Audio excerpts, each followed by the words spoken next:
Good afternoon, ladies and gentlemen. This is Chris Schultz from FridayNightVictors.com. I am flying solo today. My partner Gary Hoff is out sick, so he's unable to make it. But this is the 2019 season. This is episode 7 of our FNV podcast, where we're going to discuss the Week 3 games from last week. And we're also going to discuss our power rankings, which I'm not sure if they're week 3 power rankings or week 4, but I guess it really doesn't matter.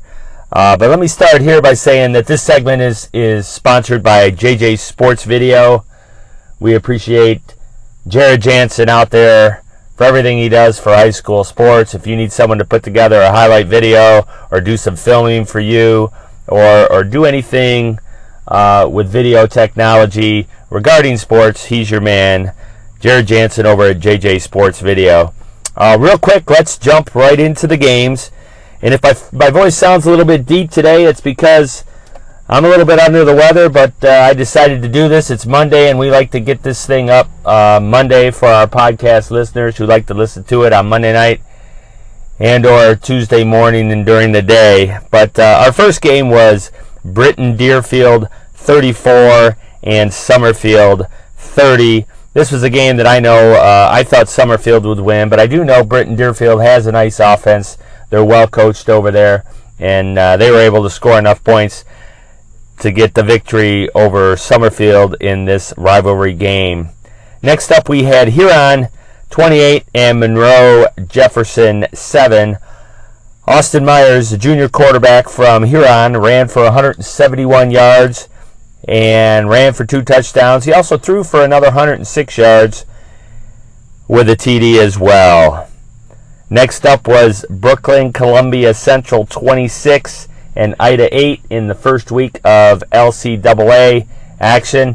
I myself picked Ida, and this time they bit me in the backside as they started off strong and then faded to a pretty solid Brooklyn Columbia Central team who's probably really a year away from being pretty doggone good.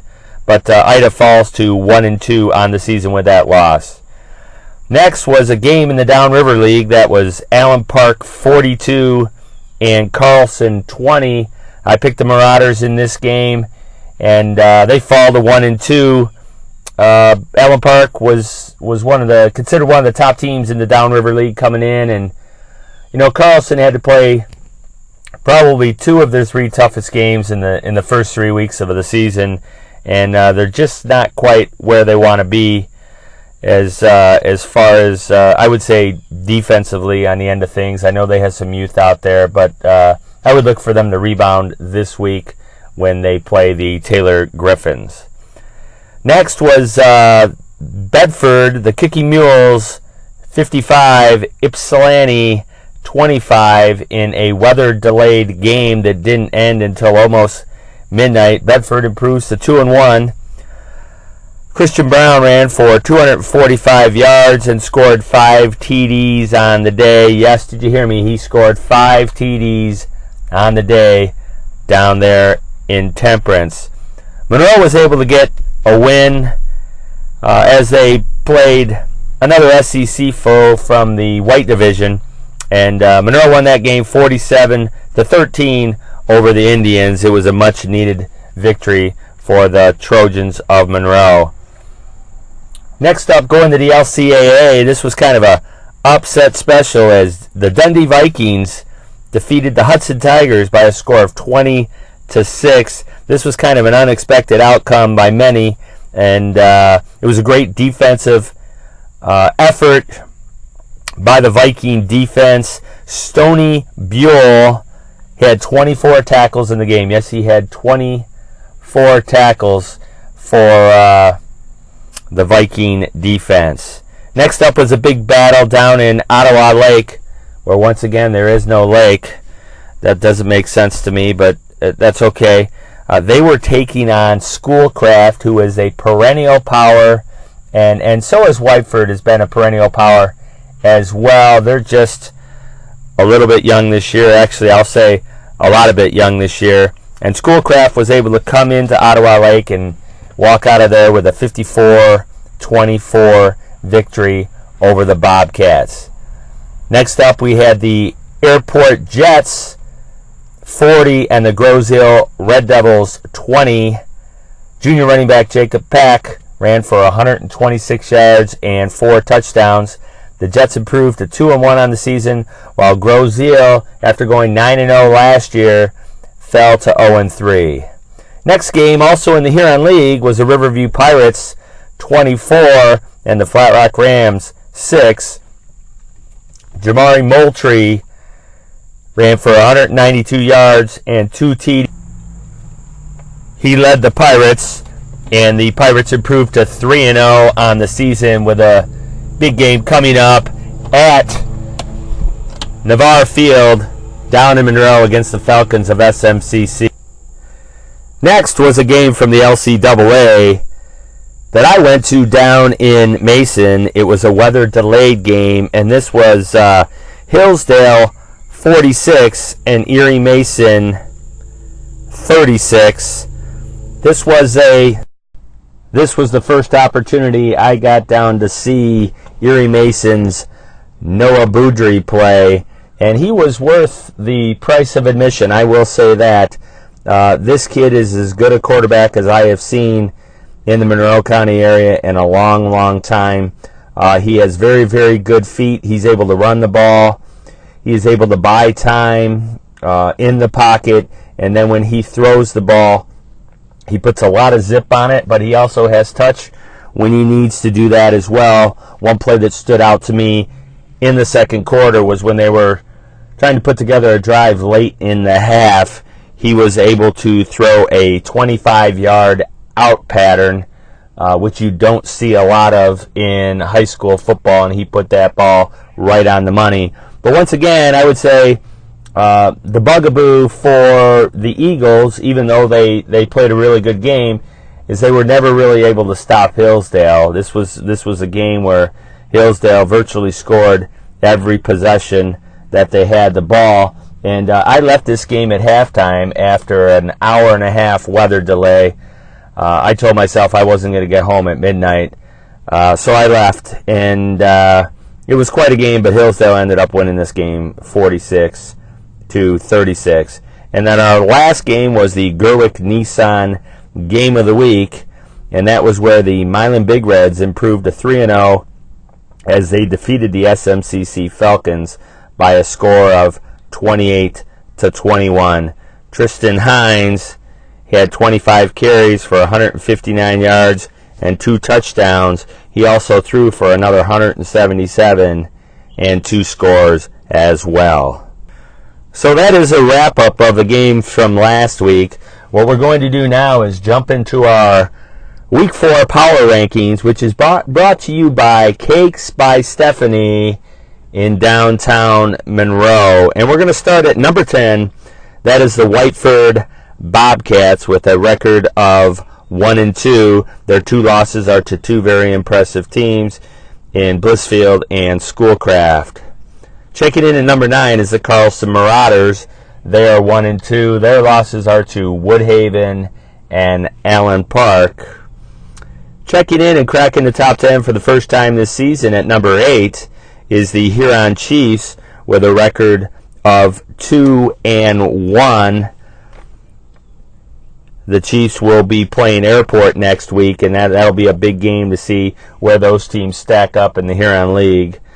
Next, checking in at number 7 was Dundee, or is Dundee, with a 2-1 record by virtue of that victory they had down in Hudson. Number 6, the Airport Jets, 2-1. Big victory over the defending league champions, Grosse Ile Red Devils. Checking in at a number 5, and this is the highest they've been since we started doing blog power rankings about 3 years ago, is the Erie Mason Eagles.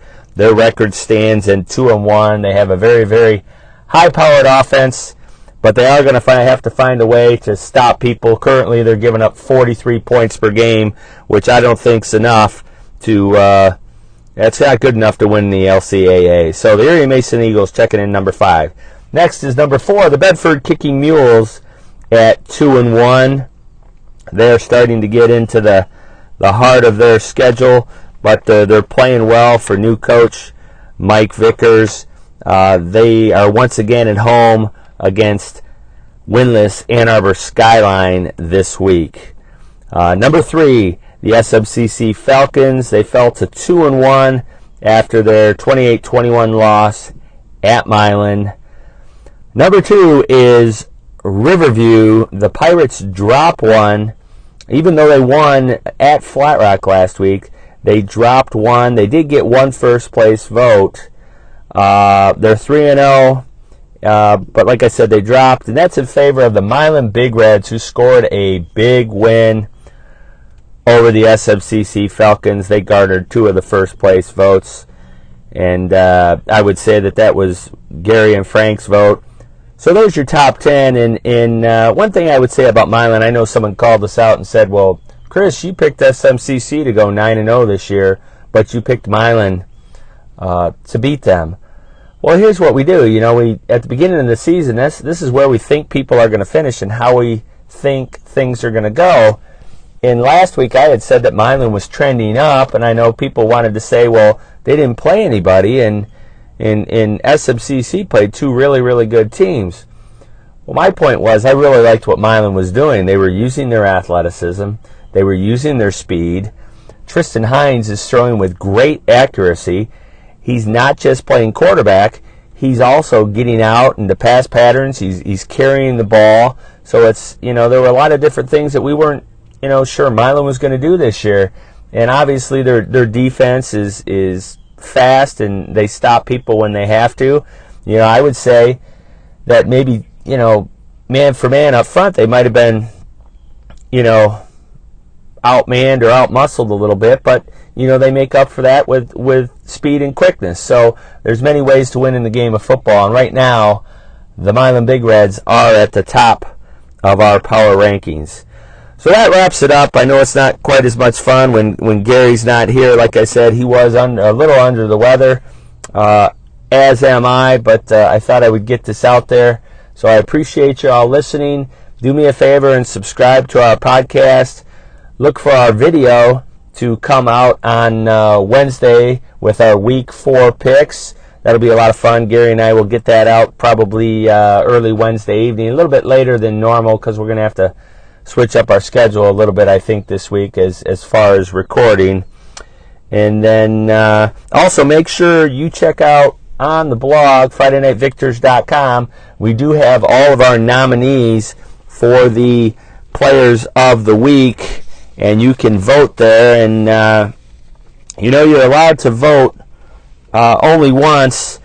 I think we might have had some ballot stuffing going on earlier in the year, but we've corrected that. And it's, we want the kids to get their opportunities. But the kids that are up for the Players of the Week are Austin Myers from New Boston Huron, Christian Brown from Bedford, Stony Buell from Dundee, Jacob Pack from Airport, Jamari Moultrie from Riverview, and Tristan Hines from Milan.